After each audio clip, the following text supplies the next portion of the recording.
Hello friends, स्वागत है आपका वाईपी एजुकेशन ट्रिक चैनल पर। जैसा कि आपको ज्ञात है, क्लास 12 एग्रीकल्चर की आपकी एनिमल हस्बेंड्री चल रही है। क्लास की बात करें तो आपको पता है क्लास 12 एजी चल रही है। और सब्जेक्ट की बात करें तो सब्जेक्ट है आपका एनिमल हस्बेंड्री। ठीक है, एनिमल हस्बेंड्री। तो बेटा आपको बताना चाहेंगे कि आप हमारे चैनल पे नए हैं या अभी तक आपने हमारे चैनल को सब्सक्राइब नहीं करा है, तो आप नीचे रेड कलर के सब्सक्राइब बटन पर क्लिक कर लें और बराबर में बेल आइकन की घंटी है उसको भी प्रेस कर लें। इससे क्या होगा कि जब भी हम वीडियो को अपलोड करेंगे तो उसका नोटिफिकेशन सबसे पहले आपके पास पहुँच जाएगा। और जिसने भी चैनल को सब्सक्राइब कर रखा है उसका बहुत बहुत धन्यवाद। तो करते हैं हम वीडियो की शुरुआत। देखिए, ये वीडियो आपके लिए काफ़ी इम्पोर्टेंट होने वाली है। इस वीडियो से आपके लिए एग्जाम में कोई ना कोई क्वेश्चन देखने को मिलेगा, तो वीडियो को शुरू से लेकर लास्ट तक देखना, तभी आपके समझ में आएगा। तो देखिए, जैसा कि आप डायग्राम यहाँ पे देख रहे हैं, ये जो डायग्राम है वो है बैल का। किसका है? बैलों का है। इसके बाहा अंक की बात करेंगे तो देखो, कभी भी आपसे डायग्राम एग्जाम में पूछा जा सकता है।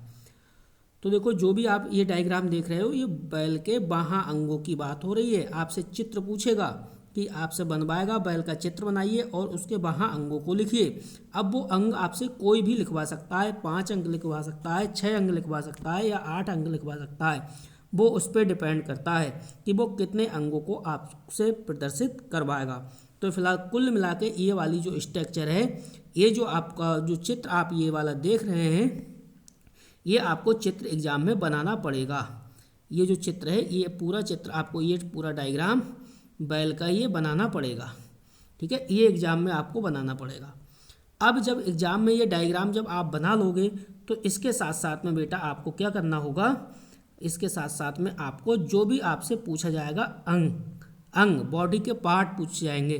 जैसे आपसे वो कहेगा कि बिजनखुरी बताइए कौन सा पार्ट है, तो आप बिजनखुरी को बताना पड़ेगा। आपसे पूछेगा खुर बताइए, खुर को दर्शाइए, तो खुर दर्शाना पड़ेगा। आपसे पूछेगा पीठ के लिए कि पीठ आप दर्शाइए, तो पीठ। आपसे पूछेगा कुबड़ दर्शाइए, तो कुबड़। आपसे पूछेगा आंखें दर्शाइए, तो आंखें। यानी जो भी आपसे पूछेगा वो आपको दर्शाना पड़ेगा। तो करते हैं एक एक अंग की चर्चा, कौन सा अंग कहाँ पे दिखाया गया है। तो समझो, देखो, सबसे पहले हम नीचे से बात करेंगे। ये जो अंग है आपका, ये इसे बोलते हैं टखना। ठीक है, और ये जो है पार्ट, ये आपकी पूछ गुच्छा। इसके बाद ये वाला पार्ट कभी भी आपसे नहीं पूछा जाएगा। और ये जो है, ये आपकी पूछ है। ये वाला जो पार्ट है वो गूदा है। इसके बाद ये देखिए अपला अस्थि है, और ये है पुट्ठे। क्या है? पुट्ठे। ये है ऊपरी पार्श्व है। इसके बाद कमर है। कमर के बाद देखिए पीठ दे रखी है। और ये जो आप देख रहे हैं ना, ये है घेरा। और ये वाला जो पार्ट है, ये है कुबड़। ये जो पार्ट है आपका, ये है कंधे का जोड़ है, कंधे का जोड़। और ये वाला आपका कंधा है। इसके बाद जो सामने आप ये देख रहे हो, ये आप क्या है? कान है। बैल का ये कान है। और ये जो दे रखे हैं, ये जो बैल के क्या है? सींग है। ठीक है, इसके बाद ये जो संकेत आप देख रहे हो नीचे की ओर, ये चांद है। बीच में जो दिखाई दे रहा है ये चांद है। और चांद के सामने ये क्या है? मस्तक है। ठीक है, आँखों के ऊपर का पार्ट ये बेटा भौं है। और आँख देखिए, आप जो आँख है वो भी साफ क्लियर दिखाई दे रही है। इसके बाद नासादंड है और नासा द्वार है, यानी नाक का द्वार है। इसके बाद थूथन है, ये देखिए अंग। और थूथन के बाद देखिए ये ऊपरी ओठ है। और ऊपरी ओठ के साथ साथ ये नीचे वाले भी ओठ हैं। ठीक है, ये है ऊपरी ओठ और ये वाला है निचला वाला ओठ। इसके बाद ये जो है आप देख रहे हो, ये गला है। और गले के नीचे का पार्ट ये देखिए, नीचे गल कंबल है। ठीक, अब आगे बढ़ाते हैं, थोड़ा सा ऊपर करते हैं, डायग्राम आपको और दिखाते हैं। इसके बाद गल कंबल आपने देख ही लिया। इसके बाद जो ये वाला जो पार्ट देख रहे हो आप, ये है अग्रबाहु। और इसके बाद देखिए घुटना कहाँ पे होता है, तो ये देखिए होता है घुटना। ठीक है, अगला घुटना, अगला टखना, ये बोलते हैं अगला टखना। बिजनखुरी कैसे किसे कहते हैं? ये देखिए, ये वाला जो पार्ट है ये बिजनखुरी है, ये वाला। और खुर, ये देखिए खुर है इसके। ठीक, इसके बाद मुतान, तो ये आपका मुतान है। सिसन मुड आपका है, अंडकोश है। ठीक, ये वाला जो डायग्राम है इसका स्क्रीनशॉट ले लेना। चाहे तो मैं इसकी पीडीएफ है, वो पीडीएफ आपके जो व्हाट्सअप ग्रुप बना रखा है मैंने, उस व्हाट्सअप ग्रुप में इसकी पीडीएफ आपको मिल जाएगी। तो जल्दी से जल्दी चैनल को सब्सक्राइब करके रखिए, वीडियो को लाइक करिए और वीडियो की लिंक को अपने सभी दोस्तों में शेयर भी कर दीजिए। चलिए बढ़ते हैं आगे। अगला समझिए, अगला जो डायग्राम है, ये डायग्राम है गाय के बाह्य अंग। तो गाय आपसे पूछा जाएगा बेटा, एग्जाम में आपसे पूछा जाएगा कि आप गाय का क्या बनाना है, आपको गाय का एक चित्र बनाइए। तो गाय का एक आपसे चित्र पूछेगा और चित्र के साथ साथ आपसे ये पूछेगा कम से कम, मैं आपको बता रहा हूँ, कम से कम वो 6 अंक दे देगा, 6 अंक देगा और 6 अंक से कहेगा आपको ये जो अंक देगा वो आपसे दर्शाएगा। वो आपसे कहेगा कि दर्शाइए, गाय के चित्र में बताइए। जैसे वो पूछेगा आपसे कि आप बताओ कि गाय में भाई गूदा कहाँ पे होता है, तो आपको गूदा दर्शाना है। आपसे पूछेगा कुबड़ कहाँ पे होता है, तो कुबड़ दर्शाना है। या फिर आपसे पूछेगा थन को दर्शाइए, तो आपको थन दर्शाना है। टखना जोड़ दर्शवाएगा तो टखना को जोड़ दर्शाना है। खुर दर्शवाएगा तो खुर बताना है। बिजन खुरी पूछेगा तो बिजन खुरी बताना है आपको। पुच्छ का झब्बा, इसी प्रकार पुच्छ सिरा। अब देखिए ये वाला अयन पार्ट हो गया, ये पुट्ठे हो गए, ये आपका पूछ धड़ हो गई, गूदा, अपला अस्थि, पूछ मूल। ठीक है, ये जो पार्ट हैं ये आपको दर्शाने पड़ेंगे। गाय का आपसे चित्र पूछा जा सकता है।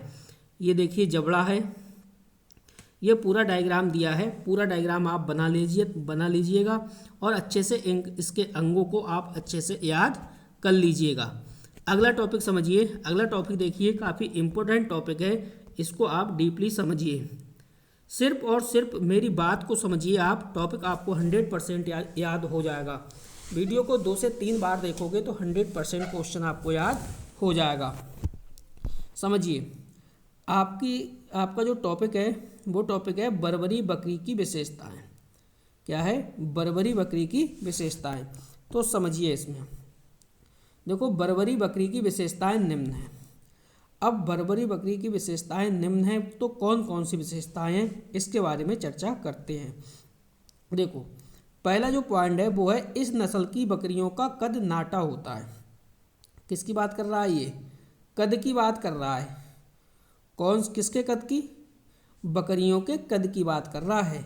इस नस्ल की बकरियों का जो कद है वो कैसा होता है? नाटा होता है। पहला पॉइंट। दूसरा पॉइंट समझो, कद नाटा होने के कारण या कद नाटा होने के साथ साथ इसके कान भी छोटे होते हैं। जैसा कि बर्बरी जो बकरी है उसका कद तो छोटा होता ही होता है, कद तो नाटा होता ही होता है, और कद जो नाटा होने के कारण क्या होता है, इसके कान भी कैसे होते हैं? छोटे होते हैं। तीसरा पॉइंट, सींग छोटे तथा सीधे होते हैं। सींग जो होते हैं बर्बरी बकरी के वो छोटे होते हैं और छोटे होने के साथ साथ सीधे भी होते हैं। अगला पॉइंट है, शरीर के ऊपर बाल छोटे होते हैं। यानी अगर हम बॉडी की बात करें, बर्बरी बकरी की जो शरीर है उसकी बात करें, तो उसके शरीर पर जो बाल होते हैं वो काफ़ी छोटे होते हैं। अगला पॉइंट, इस नस्ल की बकरियां चारा बहुत कम खाती हैं। देखिए, खाने में भी अच्छी होती हैं, काफ़ी कम चारे में आपका काम चल जाएगा। ठीक है, चारा बहुत कम खाती हैं। अगला पॉइंट समझो। अगला पॉइंट है इसका, इस नस्ल की बकरियां चारा बहुत कम खाती हैं, ये हो गया आपका। अगला है 6 पॉइंट, ये घरों की सीमित परिस्थितियों में भी रह सकती हैं। ये घरों की सीमित परिस्थितियों में भी रह सकती हैं। नेक्स्ट पॉइंट है, इन बकरियों के शरीर के ऊपर छोटे छोटे बाल पाए जाते हैं। छोटे छोटे बाल पाए जाते हैं। नेक्स्ट पॉइंट, इस नस्ल की बकरियों का पिछला भाग भारी होता है।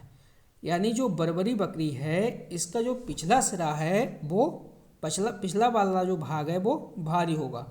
नेक्स्ट है, अयन पूर्ण विकसित तथा थन लंबे होते हैं। जो अयन है इसका बर्बरी बकरी का वो पूर्ण विकसित होता है, और जो थन हैं वो कैसे होते हैं? थन इसके लंबे होते हैं। नेक्स्ट अगला पॉइंट समझिए। अब अगला पॉइंट है वो है उपयोगिता। क्या है? उपयोगिता। तो उपयोगिता के बारे में समझिए। देखो समझो इस पॉइंट को। इस नस्ल की बकरियों का पिछला भाग आगे के भाग की अपेक्षा भारी होने के कारण इनका ऐन पूर्ण विकसित और थन लंबे पाए जाते हैं। पॉइंट समझ गए होंगे। यानी जो बर्बरी नस्ल की जो बकरी है उसका जो पिछला भाग है वो पिछला भाग आगे की भाग की अपेक्षा भारी होने के कारण इनका ऐन क्या होता है, इसका ऐन पूर्ण विकसित होता है। और जब ऐन पूर्ण विकसित होता है तो थन कैसे होते हैं, थन इसमें लंबे पाए जाते हैं, इसलिए शरीर की अपेक्षा अधिक दूध देने वाली होती हैं। शरीर की अपेक्षा अधिक दूध देने वाली होती हैं। तो ये हो गई बर्बरी बकरी की उपयोगिता। एक बार इसकी उपयोगिता को और समझ लीजिए। आप लिखोगे इसमें कि इस नस्ल की बकरियों का पिछला भाग आगे के भाग की अपेक्षा भारी होने के कारण इनका ऐन पूर्ण विकसित और थन लंबे हो पाए जाते हैं, इसलिए यह बकरियों की अपेक्षा अधिक दूध देने वाली होती हैं। ये हो गई इसकी उपयोगिता। अब जो अगली हेडिंग है हमारा, अगली हेडिंग है जो वो है उत्तम गाय के लक्षण। ये भी क्वेश्चन आपसे एग्जाम में पूछा जा सकता है। आपसे क्वेश्चन पूछेगा कि आप ये बताओ उत्तम गाय के कौन कौन से लक्षण हैं। ठीक है, तो ये भी आपको पता होना चाहिए। चलिए समझिए आगे। उत्तम गाय के लक्षण। उत्तम गाय के देखिए लक्षण निम्न है। जैसे कि फर्स्ट पॉइंट है इसमें, गाय का शरीर नस्ल के अनुरूप सुसंगठित तथा क्षमता युक्त तो होना चाहिए। यानी जो गाय है, ठीक, गाय के शरीर के नस्ल के अनुरूप सुसंगठित तथा क्षमता युक्त तो होना चाहिए। सेकंड पॉइंट, गाय सीधे स्वभाव की होनी चाहिए। गाय का स्वभाव कैसा हो, सीधा हो तथा सिर से मारने वाली ना हो। ठीक है, गाय उत्तम गाय का लक्षण ये भी है एक कि जो गाय है वो सीधे स्वभाव की होनी चाहिए और जो सिर से मारने वाली ना हो। कभी कभी क्या होता है, सिर से गाय मारने लगती है, तो वो ना हो। अगला पॉइंट, गाय का चेहरा दिखने में सुंदर होना चाहिए तथा आकर्षण होना चाहिए। गाय का चेहरा दिखने में सुंदर होने के साथ साथ क्या होना चाहिए, आकर्षण भी होना चाहिए तथा वह जनाना प्रतीक होना चाहिए। जनाना का मतलब समझ गए, मादा जैसा प्रतीक होना चाहिए, यानी प्रतीत होना चाहिए। इस प्रकार से आप समझिए। अगला पॉइंट समझो। अगला पॉइंट है इसका, गाय के थन समान लंबाई के एवं समान दूरी पर होने चाहिए। जो गाय के थन हैं वो समान लंबाई के एवं समान दूरी पर होने चाहिए। नेक्स्ट पॉइंट, दुग्ध स्राएं उभरी हुई, टेढ़ी मेढ़ी तथा संख्या में अधिक होनी चाहिए। जो दुग्ध स्राएं हैं वो उभरी हुई, टेढ़ी मेढ़ी तथा संख्या में अधिक होनी चाहिए। ये पॉइंट आपको ध्यान रखना है। नेक्स्ट पॉइंट है, गाय की त्वचा पतली, ढीली, मुलायम एवं चमकीली हो व बाल भी मुलायम हो। क्या कहा जा रहा है, पॉइंट को समझिए आप। गाय की जो त्वचा है वो कैसी होनी चाहिए, पतली होनी चाहिए, पतली होने के साथ साथ ढीली होनी चाहिए, मुलायम होनी चाहिए एवं चमकीली हो व बाल भी कैसे हो, मुलायम हो। ये भी उत्तम गाय की क्या है, पहचान है, या कह सकते हो आप लक्षण है। अगला पॉइंट है इसमें, गाय के 2 ब्यात का अंतराल 12 या 13 माह से अधिक ना हो। गाय के 2 ब्यात का जो अंतराल है वो 12 या 13 माह से अधिक नहीं होना चाहिए। नेक्स्ट पॉइंट है, गाय स्वभावतः सीधी होनी चाहिए। गाय कैसी होनी चाहिए, सीधी होनी चाहिए, जिससे कि हर कोई उस गाय को अच्छे से उस गाय की देखभाल कर सके। तो ये जो आपके पॉइंट थे ये थे उत्तम गाय के लक्षण। तो उत्तम गाय के आपने लक्षण को अच्छे से समझा। 2 से 3 बार वीडियो को देखोगे तो 100% ये आपको याद हो जाएंगे। ठीक है, अब देखो क्वेश्चन कुछ इस तरह से आएगा। ठीक, ये वाला जो क्वेश्चन आप देख रहे हो ये समझिए। थोड़ा सा डिफरेंस है, बकाया ये जो क्वेश्चन था, ये हेडिंग है वो बिल्कुल सेम है, ऊपर वाली हेडिंग की तरह है। ये क्वेश्चन कह रहा है अच्छी दुधारू गाय के गुण, लक्षण और विशेषताएं। क्या कह रहा है आपसे?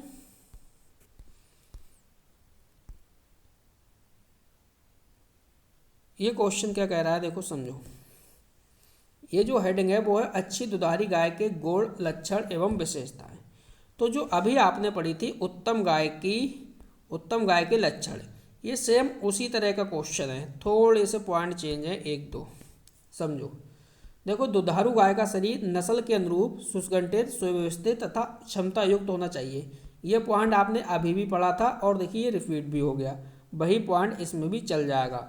सेकेंड पॉइंट है पशु सीधे स्वभाव का होना चाहिए, तो अभी आपने पढ़ा था इससे पहले वाली हेडिंग में, वही पॉइंट है। वह सिर से मारने वाला ना हो, ये भी आपने पढ़ा था।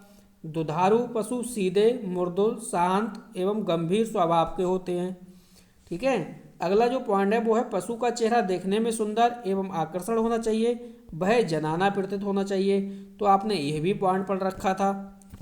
ठीक है। अगला पॉइंट समझो, काफ़ी पॉइंट आपको इससे मिलते जुलते मिलेंगे, तो आप टेंशन ना लें। 2 से 3 बार अगर आप वीडियो को अच्छे से देख लेते हो तो जनरली ये जो क्वेश्चंस हैं वो सारे आपको याद हो जाएंगे, आपको कोई भी समस्या नहीं आएगी। अगला पॉइंट आपसे कह रहा है कि पशु का चेहरा देखने में सुंदर, आकर्षण होना चाहिए तथा जनाना प्रतीत होना चाहिए। ठीक है। ये तो रिवाइज हो गया, वही पॉइंट है, याद भी हो चुका होगा आपको।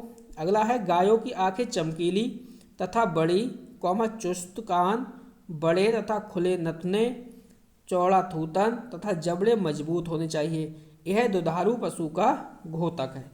तो ये भी पॉइंट काफ़ी अच्छा पॉइंट है। अगला जो पॉइंट है इसमें 5वां समझिए।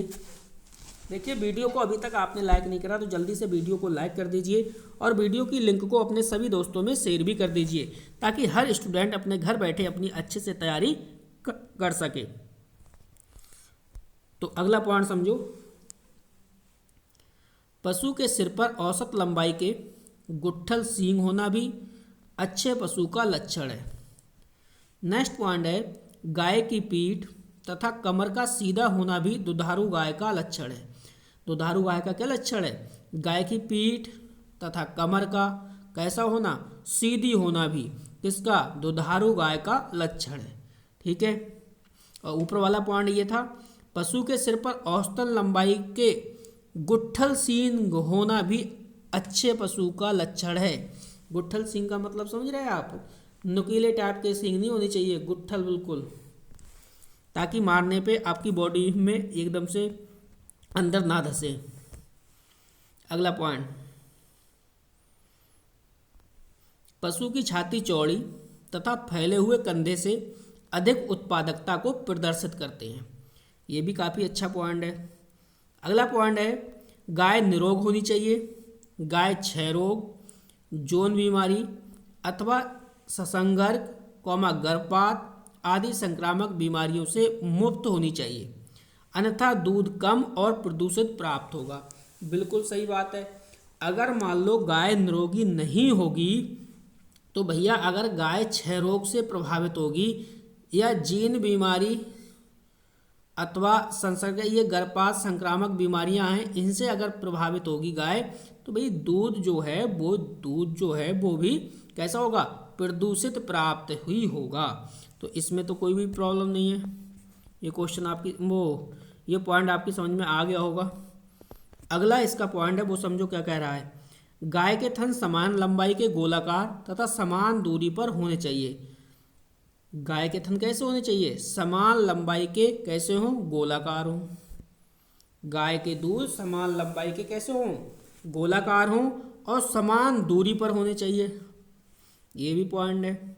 नेक्स्ट पॉइंट है दुग्ध स्राएं उभरी हुई, टेढ़ी मेढ़ी तथा संख्या में अधिक होनी चाहिए। ये पॉइंट आपने अभी पढ़ा था, इससे पहला वाला पॉइंट था ये। अगला पॉइंट इसमें है पशु की त्वचा कैसी हो? पतली हो, ढीली, मुलायम, चमकीली व बाल भी मुलायम होने चाहिए। ये भी एक पहचान है। नेक्स्ट है पशु शुद्ध जाति का हो। ये देखिए बहुत अच्छा पॉइंट आया, कह रहा है पशु शुद्ध जाति का हो और ब्यात का काल 290 से 310 दिन का होना चाहिए। अगला पॉइंट है पशु के 2 ब्यात का अंतराल 12 से 13 माह से अधिक ना हो। तो देखिए ये भी पॉइंट आपने पढ़ रखा है। तो जो ये पीडीएफ है, ये पीडीएफ आपके व्हाट्सएप नंबर पे सेंड कर दी जाएगी। जो आपका व्हाट्सएप ग्रुप है उस व्हाट्सएप ग्रुप के अंदर ये पीडीएफ सेंड कर दी जाएगी। तो ये काफ़ी अच्छी वीडियो थी, काफ़ी अच्छे क्वेश्चंस थे। ठीक है, आप इन क्वेश्चनों को आराम से तैयार कर सकते हैं बोर्ड एग्जाम के हिसाब से। तो बेटा इस वीडियो में इतना ही था। वीडियो देखने के लिए आपका बहुत बहुत धन्यवाद। मिलते हैं नेक्स्ट वीडियो में।